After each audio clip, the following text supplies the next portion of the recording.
નમસ્કાર મિત્રો, તો સ્વાગત છે ગુજરાતી ન્યૂઝ ચેનલના એક નવા વિડીયોમાં। તો આજે તારીખ 17/11/2025 અને સોમવારનો દિવસ કેવો જવાનો છે તેની તમામ અપડેટ આજના વિડીયોમાં મેળવશું। તો હવે શરૂ કરીએ આજનો આ વિડીયો। સમાચાર આવી રહ્યા છે ગુજરાત રાજ્ય ઉપર કંઈક મોટી નવાજોની જે છે તે દેખાઈ રહી છે, કારણ કે આખી આ બંગાળની ખાડી લાગુના જેટલા પણ વિસ્તારો છે એ બધા જ વિસ્તારોની અંદર હવે સિસ્ટમો જે છે તે સક્રિય થવાની શરૂઆત થઈ ગઈ છે। અને મિત્રો, વાવાઝોડું સેન્યાર જે છે તે હવે આકાર લઈ રહ્યું છે। એની વચ્ચે સેન્યાર વાવાઝોડાનો ખતરો ગુજરાત રાજ્ય ઉપર જેની બીક હતી મિત્રો તેજ થયું છે, અને હવે આ સેન્યાર વાવાઝોડાને કારણે ગુજરાત રાજ્ય પર ફરીવાર નવાજોની એંધાણ। ત્યારે મિત્રો, આગામી દિવસોમાં શું થવાનું છે જેના વિશે વિસ્તારથી વાત કરવાની છે આજના મહત્વના અને કામના વિડીયોની અંદર। અને બીજા નંબર ઉપર તમને જણાવીએ તો ગુજરાત રાજ્યના તમામે તમામ હવામાન સમાચાર જાણીશું આજના વિડીયોની અંદર, કારણ કે જેની બીક હતી એ જ થયું છે ફરી એકવાર।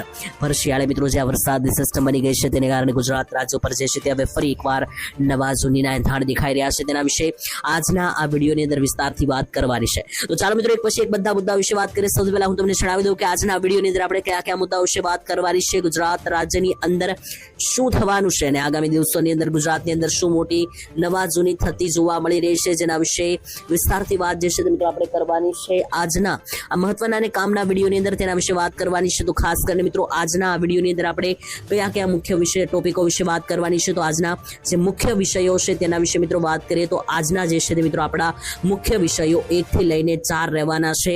કયા કયા એ 4 મુદ્દા છે કે જેના વિશે મિત્રો આજના વિડીયોની અંદર આપણે વાત કરવાની છે। તો સૌથી પહેલા મિત્રો આપણે વાત કરવાની છે તો ખાસ કરીને ગુજરાત રાજ્યની અંદર જે વરસાદી સિસ્ટમ આવવાની હતી તેના વિશે વાત કરીશું, કારણ કે તમને જણાવી દઈએ તો અરબ સાગર અને બંગાળની ખાડી બંને બાજુ જે છે તે મિત્રો એક મહાકાય સિસ્ટમ બની ગઈ છે। અત્યારે બંને બાજુ મિત્રો સિસ્ટમ બની ગઈ છે, એને કારણે જે મોટો ડર હતો એ જ થયો છે, કારણ કે 18 થી 20 તારીખની વચ્ચે અરબ સાગર અને ત્યાર પછી 22 થી 25 તારીખની વચ્ચે બંગાળની ખાડીની અંદર જે અત્યારે હાલ સિસ્ટમો બનતી જોવા મળી રહી છે, આ બંને સિસ્ટમોને કારણે ગુજરાત રાજ્ય પર વિનાશક મહાકાય ખતરો તોળાઈ રહ્યો છે। બીજા નંબર ઉપર મારે મહત્વની વાત કરવાની છે તમને મિત્રો વાવાઝોડા વિશે, કારણ કે જે સેન્યાર નામનું મહાકાય વાવાઝોડું ગુજરાત રાજ્યને ટાર્ગેટ કરીને આગળ વધવાનું છે અને એના અવશેષો બનવાની પણ શરૂઆત થઈ ગઈ છે। 21 તારીખ પછી આજે મિત્રો આખી સિસ્ટમ બની રહી છે તે આગળ એકત્રિત થઈને બંગાળની ખાડીમાં બનાવશે ભયાનક સેન્યાર વાવાઝોડું, જેના વિશે અગાઉ આગાહી કરવામાં આવી હતી।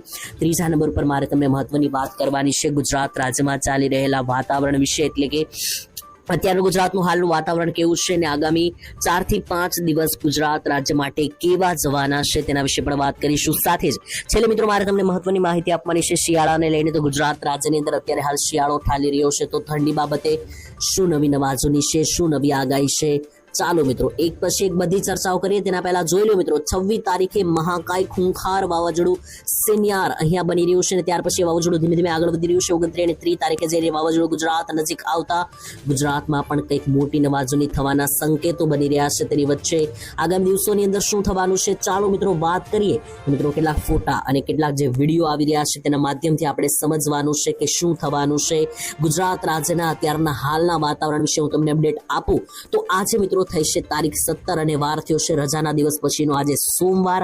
ત્યારે આજે મિત્રો ગુજરાત રાજ્યનું વાતાવરણ એવું છે કે ગુજરાતની અંદર આજે કોઈ મહાકાય મોટી સિસ્ટમ બનેલી નથી અને ગુજરાત નજીક અત્યારે હાલ મિત્રો કોઈ સિસ્ટમો પણ દેખાતી નથી, જેથી ગુજરાતમાં આજે તો વરસાદનું હજી કોઈ આગાહી નથી, પરંતુ આવતીકાલથી અચાનક ખેલ પલટાઈ જવાનો છે। જ્યાં મિત્રો અંબાલાલે પણ આગાહી કરીને જણાવ્યું હતું કે 18 થી 25 તારીખ ગુજરાત રાજ્ય માટે રહેશે ભારે, વાતાવરણમાં અચાનક પલટો આવશે અને કમોસમી વરસાદ ભૂકા કાઢશે।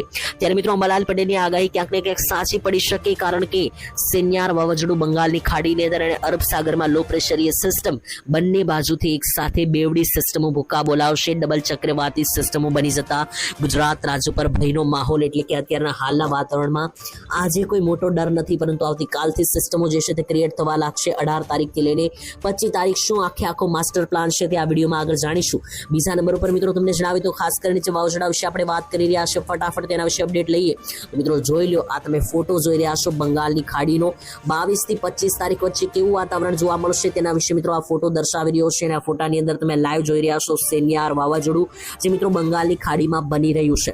હવે મિત્રો જે આ વાવાઝોડું છે તે આ રીતનું આગળ વધશે અને અહીંયા મિત્રો આપણું જે આ ગુજરાત આવેલું છે તો ગુજરાત સુધી તેની અસરો પહોંચાડશે। ધીમે ધીમે વાવાઝોડાનો ખેલ ચાલવાનો છે 22 તારીખથી લઈને 28 તારીખ સુધી બંગાળની ખાડીની અંદર, જ્યાં સુધી આ વાવાઝોડું રહેશે ત્યાં સુધી મિત્રો તેની અસરો ગુજરાત રાજ્ય ઉપર જોવા જોવા મળવાની છે અને ખાસ તો મિત્રો ગુજરાતની અંદર ભારે પવનો ફૂંકાઈ શકે, કમોસમી વરસાદ, ઝાપટાઓ, ભૂક્કા બોલાવી શકે.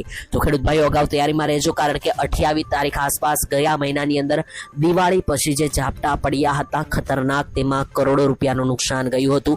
તો ફરી એકવાર મિત્રો આવો માહોલ ના બને તેના માટે અગાઉ તૈયારી રાખજો, કારણ કે 22 થી 28 તારીખ બંગાળની ખાડીમાં બની રહ્યું છે ભયાનક વાવાઝોડું, અને બીજા નંબર ઉપર 18 થી 22 તારીખની વચ્ચે અરબ સાગરમાં પણ લો પ્રેશરીય સિસ્ટમ બનવાની સૌથી મોટી આગાહી છે. તો ટૂંકમાં મિત્રો ભર શિયાળે જે આખી કહાની બની રહી છે, આખો જે ખેલ બની રહ્યો છે, તે ગુજરાતવાસીઓ માટે ખતરાથી ખાલી નથી, કારણ કે ભર શિયાળે આવી સિસ્ટમો બની જતા આખા ગુજરાતમાં હડકંપ મચી ગયો છે અને ભવિષ્યમાં હવે શું થશે તેના વિશે લોકો વિચારી રહ્યા છે.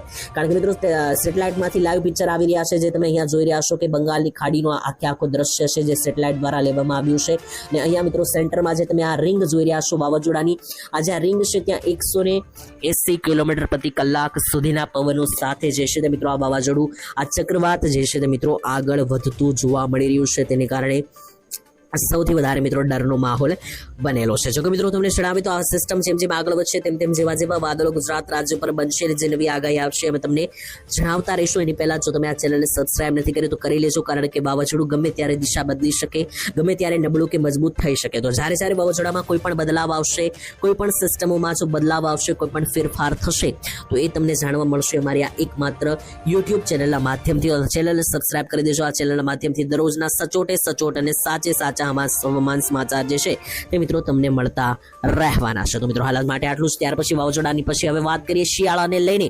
તો ગુજરાત રાજ્યની અંદર શિયાળો અત્યારે પ્રચંડ સીમાઓ પર આવી ગયો છે. ત્યારે તમને મિત્રો જણાવીએ ક્યાં ક્યાં કેટલું તાપમાન રહ્યું છે. ગઈકાલે મિત્રો જોઈ લો, આ ઓફિશિયલ હવામાન ખાતાનો નકશો છે.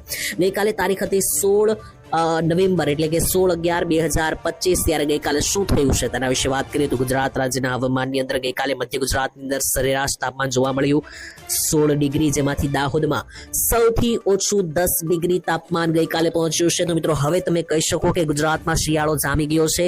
દક્ષિણ ગુજરાતમાં સરેરાશ તાપમાન 18 ડિગ્રી, સૌરાષ્ટ્રની અંદર સરેરાશ તાપમાન 17 ડિગ્રી, ઉત્તર ગુજરાતની અંદર સરેરાશ તાપમાન 15 ડિગ્રી અને કચ્છની અંદર સરેરાશ તાપમાન 15 ડિગ્રી જોવા મળ્યું. તો આ મિત્રો 15, 16, 17 અને 18 આ 4 ડિગ્રી મિત્રો આસપાસ મિત્રો તાપમાન રહી રહ્યું છે ગુજરાતનું. પરંતુ તમને જણાવ્યું તો અંબાલાલે આગાહી કરી છે કે આગામી કેટલાક દિવસોની અંદર તમને થોડી ઘણી ગરમીનો અહેસાસ પણ થશે, કારણ કે જેમ જેમ મિત્રો આ ગરમી વધશે તો મિત્રો એ ભેજને કારણે સિસ્ટમો બનાવી શકે વરસાદની, અને મિત્રો જે આ સિસ્ટમો બનશે તે ગુજરાત રાજ્ય માટે કંઈક મોટી નવાજોનીના ખેલ પણ બનાવી શકે. કારણ કે જે રીતની મિત્રો આ જે સિસ્ટમો અહીંયા બની રહી છે, જે રીતની સિસ્ટમો ક્રિએટ થઈ રહી છે, તે જોતા એવું લાગી રહ્યું છે કે મિત્રો આવનારી દિવસોની અંદર જે છે તે ગુજરાત રાજ્ય પર તેની કોઈક માઠી અસરો પણ પડી શકે. અને ખાસ તો ગુજરાતની અંદર જે કંઈ પણ મિત્રો અપડેટ આવી રહી છે તેના વિશે અમે તમને રેગ્યુલર અપડેટ આપતા રહીશું, કારણ કે અત્યારે તો શિયાળો ચાલી રહ્યો છે, તેની વચ્ચે વરસાદની પણ આગાહી છે. તેની વચ્ચે મિત્રો તમને નો સમજ હોય તો જણાવી દઈએ તો સરકાર તરફથી મિત્રો જે પેકેજ પણ જાહેર કરવામાં આવ્યું છે